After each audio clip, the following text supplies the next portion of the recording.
जी हाँ, चलिए देखते हैं।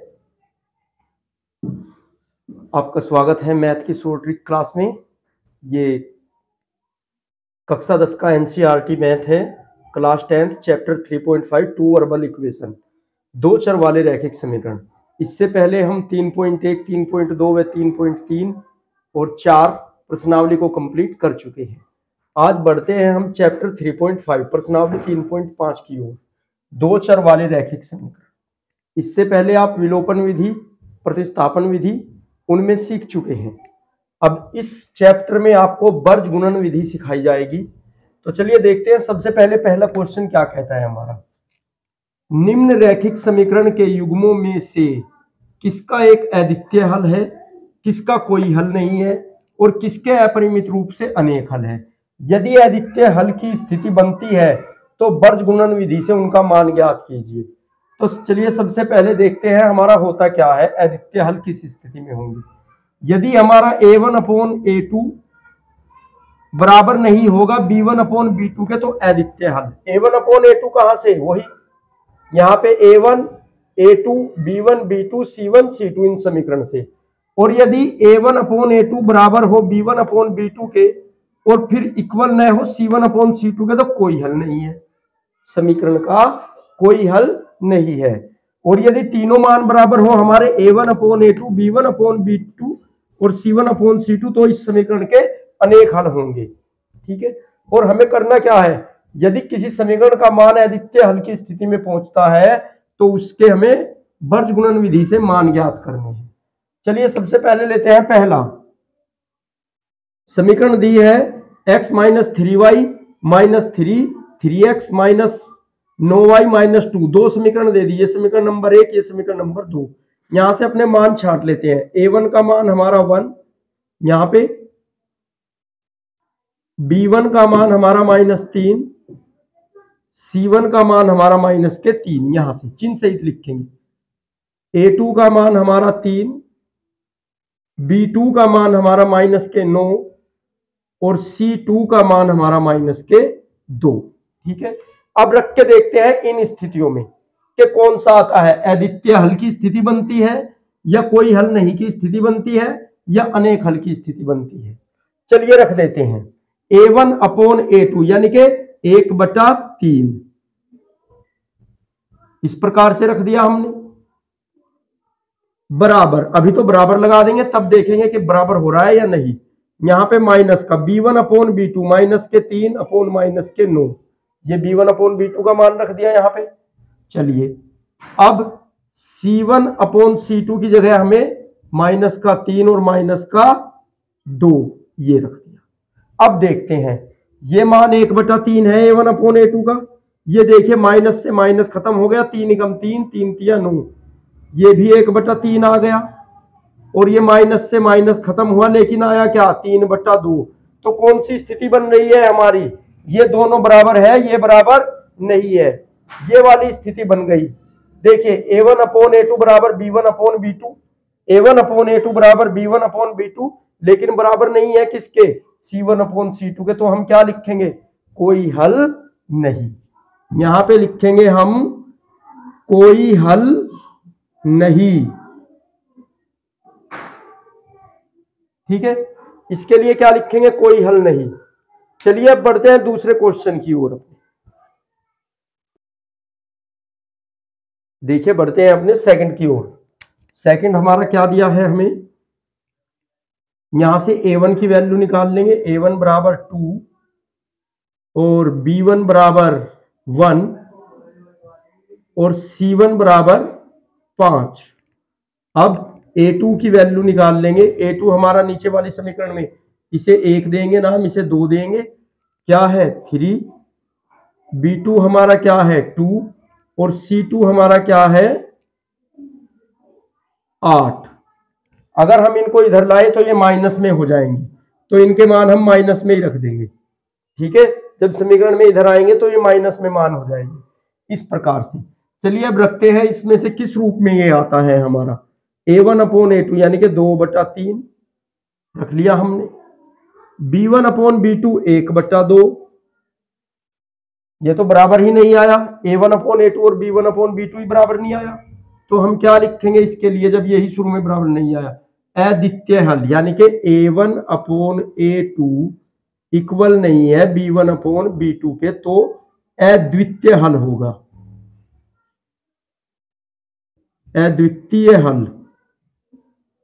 और अद्वितीय हल की स्थिति में हमें क्या करना? अद्वितीय हल की स्थिति में बर्जगुणन विधि से ज्ञात करो। अब हमें कौन सी विधि लगानी इसमें? अपनी बर्जगुणन विधि लगानी, क्योंकि हमारा a1/a2 इक्वल नहीं आया, बराबर नहीं आया b1/b2 के, तो हमें कौन सी विधि से करना है? बर्जगुणन विधि से। चलिए इसे मैं हटा देता हूं, और ये हमने यहाँ पे आपके लिए बर्जगुणन विधि लिख रखी है। कैसे? कि x/b1c2, b1 ये रहा, c2 ये रहा, और माइनस लगा के फिर c1b1, c1b1, और फिर y/c1b2 हो गई, c1b2, c1b2, फिर y/c1a2, c1 ये रहा, a2 ये रहा, और फिर c2a1, और ये a1b2 और a2b1, 1/, इस प्रकार से। तो चलिए रख देते हैं अपने समीकरण में x/, मान ध्यान से रखेंगे, b1 की वैल्यू 1, c2 की वैल्यू हमारी -8, ठीक है। अब माइनस है तो माइनस लगा दिया, ये चिन्ह सहित और मान को बड़े ध्यान से रखेंगे। यहां पे c1 की वैल्यू हमारी -5, b2 की वैल्यू हमारी 2, अब बराबर है तो बराबर किया, y लिखेंगे, y/, की बात, c1 कितना है हमारा? -5 गुणा a2 हमारा कितना? 3। अब माइनस है हमारे इसमें, तो हम यहां माइनस लगा देंगे, ऐसे ब्रैकेट कर लेंगे। c2 की वैल्यू हमारी -8, और a1 की वैल्यू हमारी गुणा 2 कर देंगे। अब बराबर के बाद ये 1 है तो 1 लिखेंगे, और इसके बटे में कितना? a1 की वैल्यू हमारी 2, b2 की वैल्यू 2, माइनस है तो माइनस लगाएंगे। अब a2 की वैल्यू हमारी कितनी? 3, और b1 की वैल्यू हमारी 1। तो सारी वैल्यू को हमें बड़े ध्यान से रखना है। अक्सर इसमें मिस्टेक हो जाती है, आपका ये फॉर्मूला सही भी होता है लेकिन यहाँ पे मिस्टेक हो जाती है रखने में, इसलिए बहुत ही शांत स्वभाव में माइंड को अपने रिलैक्स करके तब हमें ये लिखने होते हैं मान। चलिए अब देखते हैं प्रक्रिया। ऐसी बात नहीं है, ये आसान विधि है, लेकिन यहाँ पे रखने में आप पे 10 बार आता है, 50 बार आता है, बहुत अच्छी बात है, लेकिन फिर भी मान को यहां रखने में कंफ्यूजन हो जाता है, इसलिए बहुत ही ध्यान से मान रखेंगे। चलिए देखते हैं, 8 एकम 8, माइनस का 8 हो गया, और माइनस माइनस प्लस, और 5 दूनी 10। अब ये y/, 5 दिए 15, माइनस के 15 आ गया, और ये माइनस माइनस प्लस, 8 दूनी 16 हो गया प्लस। चलिए बराबर 1/, 2 दूनी 4, 3 एकम 3। इस प्रकार से ये हमारे मान आ गए। अभी और हल कर लेंगे। x/, 10 में से 8 गया 2, यहां पे 16 में से 15 गया 1, और यहां पे 1/1, 4 में से 3 गया 1। तो अब जो ये 1/1 आया है, पहले तो इसकी वज्र गुणन दिखा देंगे x/2 के साथ, यहां से x का मान आ जाएगा, फिर दिखा देंगे y के साथ, यहां से y का मान आ जाएगा। चलिए देखते हैं किस प्रकार। x/2 बराबर 1/2, सॉरी 1/1 है, तो यहाँ पे वर्ज गुणन करेंगे, कितना आ गया हमारा? x की गुणा x में हुई x, और ये आ गया 2 एकम 2, तो x का मान तो आ गया हमारा 2। अब y के साथ दिखाएंगे, y/1 बराबर 1/1, वर्ज गुणन करेंगे, कितना आएगा? y और 1 एकम 1, तो यहां से x की वैल्यू 2 और y की वैल्यू आपकी 1 आ गई वर्ज गुणन विधि से। इस प्रकार से बहुत अच्छा सवाल है, बहुत अच्छे से करेंगे। देखिए सबसे पहले हमने इसमें क्या किया, जब हमारा अद्वितीय रूप से हल आया, हमने ये आप ही के लिए बनाया है ताकि आपको आसानी पड़े। अद्वितीय हल की स्थिति ये बनती है, कोई हल नहीं है कि स्थिति ये है हमारी, और अनेक हल में तीनों बराबर मान आएंगे। तो उस पहले वाले का हमारा क्या आया कि कोई हल नहीं, क्योंकि C1/C2 बराबर नहीं आया। और दूसरे वाले में हमारा इसमें क्या आया, अद्वितीय हल। और जब अद्वितीय हल आ गया तो उसने कहा है कि इस स्थिति को वज्र गुणन विधि से हल कीजिए।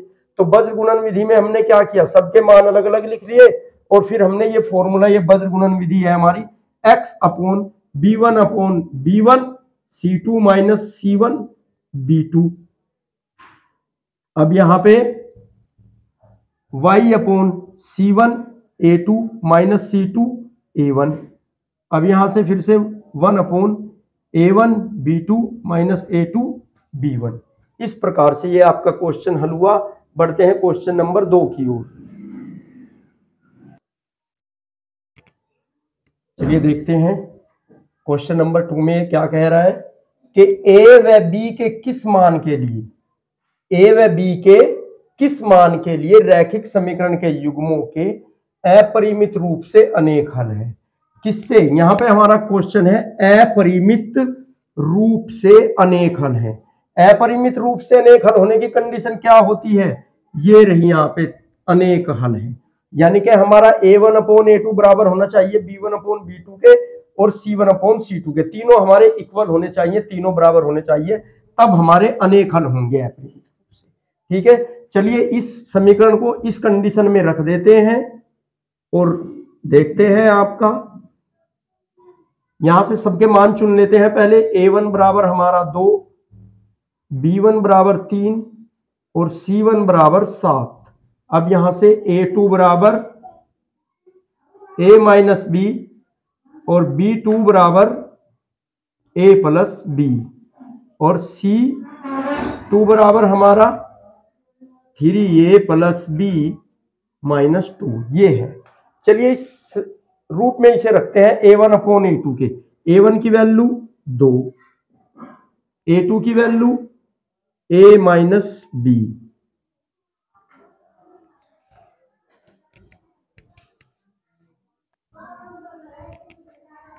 A1 की वैल्यू हमारी 2, A2 की वैल्यू A - B। अब रखते हैं बराबर का चिन्ह है, बराबर लगा के B1 की वैल्यू, B1 की वैल्यू हमारी 3 और B2 की वैल्यू A + B। चलिए आगे बढ़ते हैं। अब जा C1/C2, C1 की वैल्यू हमारी 7 और C2 की वैल्यू हमारी कितनी, 3A + B - 2। हमने इस रूप में क्यों लिखा, क्योंकि इसने कहा है कि अपरिमित रूप से अनेक हल है और अनेक हल की स्थिति हमारी बराबर बनती है तीनों की। चलिए वही अपनी वर्ज गुणन करा देते हैं, क्रॉस मल्टीप्लाई ऐसे। अच्छा, 2 की गुणा A में हुई 2A + 2B आ गया, बराबर लगाया। 3 की गुणा इसमें हुई 3A - 3B आ गया। ठीक है, ये इन दोनों से आ गया। अब इनका देखते हैं, इधर 3 तिया 9, 9A आ गया और प्लस के 3B, 3 की गुणा B में हुई और माइनस के 3 दूनी 6, इस पूरे बॉक्स में हुई 3 की। अब इस 7 की इधर पूरे बॉक्स में होगी, 7 × 7 7A + 7 × 7 7B। चलिए अब देखते हैं, इस वाली कंडीशन में इसे इधर ले आएंगे, 3A - 3B। देखिए ये तो माइनस में है, अब ये इधर प्लस वाला इधर आके माइनस में हो जाएगा हमारा, 2A - 2B। चलिए इसे इधर ले आएंगे, हमेशा बड़े वाले की तरफ छोटी समीकरण लाते हैं। चलिए 9A + 3B - 6, इधर आके दोनों ही माइनस के हो जाएंगे, उधर दोनों प्लस है। तो अब देखते हैं, जो जुड़ रहा है जो जोड़ देंगे, जो घट रहा है वो घटा देंगे। 3A प्लस के 2A माइनस के 1A बच गया प्लस का, 3B माइनस के 2B माइनस के माइनस का आ गया 5B, और भाई यहाँ पे बराबर में 0, इसको नाम देंगे समीकरण नंबर 1। ठीक है, इस प्रकार से। अब यहाँ पे देख लो, 9A प्लस के है, 7A किसके है, माइनस के, तो हमारे 2A बच गए प्लस के, 3B प्लस है, 7B माइनस है, तो हमारे बच गए माइनस के 4B, और यहां से माइनस का 6 बराबर 0। ठीक है, अब देखते हैं, यहां से वैल्यू निकाल लेते हैं। समीकरण 1 में 2 से गुणा करने पर लिख देता हूं मैं, ये समीकरण 1 आई, इसको समीकरण नंबर 2 नाम दे दिया। समीकरण 1 में क्योंकि क्या करेंगे, a की वैल्यू 2 से गुणा करके बराबर आ जाएगी और इसे जोड़ने पर या घटाने पर लिख के समीकरण 1 व 2 को, ये 2 1 खत्म हो जाएगा, यहां से b का मान मिल जाएगा हमें। समीकरण 1 में 2 से गुणा करिए, इसमें 2 से गुणा, a माइनस 5b तो कितना आ गया, 2a माइनस के 10b बराबर 0 के, ये आ गया। अब हम क्या कहेंगे, इसे नाम दे देंगे, चलो इसे कहते भी नहीं हम, इसे समीकरण, हाँ एक ही रहने दो और इसे नाम दे दो आप 3, ठीक है। अब क्या लिखेंगे, समीकरण 3 में से समीकरण 2 को घटाने पर, यहां पे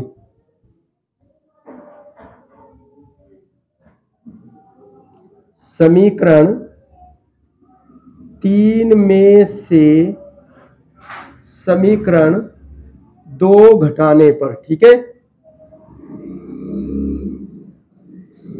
घटाने पर, चलिए समीकरण 3 हमारी आई है 2a माइनस 10b और ये समीकरण 2 हमारी क्या है, 2a माइनस के 4b और माइनस 6। यहाँ पे कुछ नहीं है तो प्लस में 0 ही लगा लो, कोई फर्क नहीं पड़ता। तो घटाने पर ये माइनस है तो प्लस, ये प्लस, ये तो आपस में खत्म हुआ, माइनस के 10b प्लस के 4b माइनस के बच गए 6b, ठीक है। ये प्लस का हो गया 6b बराबर में 0 प्लस में। अब ये यहां से देखिए आप, चलिए अब मैं इसको हटा देता हूं, काफी देर से लिखा हुआ है, इधर हम अपना क्वेश्चन बनाएंगे। अब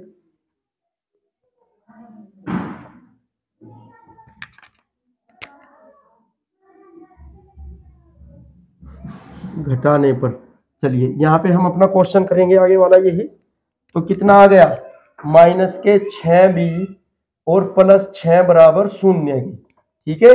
तो यहां से देखिए माइनस 6b, ये इधर प्लस है तो उधर जाके माइनस हो गया, माइनस से माइनस कैंसिल, और 6b बराबर 6 और b बराबर 6/6, ये इधर गुणा में उधर भाग में 1, तो b की वैल्यू हमारी 1 आ गई। अब निकालेंगे हम a की वैल्यू, क्या कहेंगे, b का मान समीकरण 1 में रखने पर, b का मान समीकरण 1 में रखने पर, b का मान समीकरण 1 में रख देंगे। चलिए b का मान समीकरण 1 में, समीकरण 1 हमारी क्या है, a माइनस 5b बराबर 0, और हमें b का मान इसमें रखना है समीकरण नंबर 1 में। तो a माइनस 5 गुणा 1 बराबर के 0 और a माइनस 5 आ गया बराबर 0, ये इधर माइनस है उधर जाके प्लस में बदल गया, तो a का मान आया 5 और b का मान आया 1। तो इस मानों के लिए, इन मानों के लिए इस समीकरण के अपरिमित रूप से अनेक हल होंगे, ये आपका आ गया आंसर। देखिए सबसे पहले उसने क्या कहा है कि अपरिमित रूप से अनेक हल हैं। अनेक हल की स्थिति में आपने क्या दिखाया, सारे बराबर होंगे, आपने इस रूप में दिखाया, फिर आपने वज्र गुणन विधि कर दी और आपको a व b का मान ज्ञात करना था। तो यहां से आपकी समीकरण बनी 1, समीकरण बनी 2, तो आपने 1 में 2 से गुणा करके तीसरी समीकरण बना ली और तीसरी में से अपनी समीकरण नंबर 2 को घटा लिया, यहां से b का मान प्राप्त हो गया और b का मान आपने वापस अपनी समीकरण नंबर 1 में रख करके a का मान प्राप्त कर लिया, तो a का मान 5 आया और b का मान हमारा 1 आया, ठीक है। इस प्रकार से इस प्रश्नावली का पहला और दूसरा क्वेश्चन पूरा हो चुका है और उम्मीद करते हैं कि आपको ये बहुत अच्छे से समझ में आया होगा। जिस प्रकार हमने बताया है, आप इन क्वेश्चनों को, इससे अधिक क्वेश्चनों को, विभिन्न प्रकार के क्वेश्चनों को जो इसी प्रकार के इसी पैटर्न पे वर्ग गुणन विधि पर आधारित है, तो उन्हें करके देखेंगे और इनमें अच्छी एकाग्रता को हासिल करेंगे और कुशलता की ओर बढ़ेंगे। तो इस प्रकार से आपके 2 क्वेश्चन हो गए हैं। आने वाली वीडियो में, आने वाले पार्ट में इसका तीसरा और चौथा पूरा चैप्टर करा दिया जाएगा, तो आप इसका स्क्रीनशॉट ले सकते हैं। और वीडियो अच्छा लगे तो वीडियो को लाइक करें, चैनल को सब्सक्राइब करें और वीडियो को ज़्यादा से ज़्यादा अपने मित्रों को शेयर करें।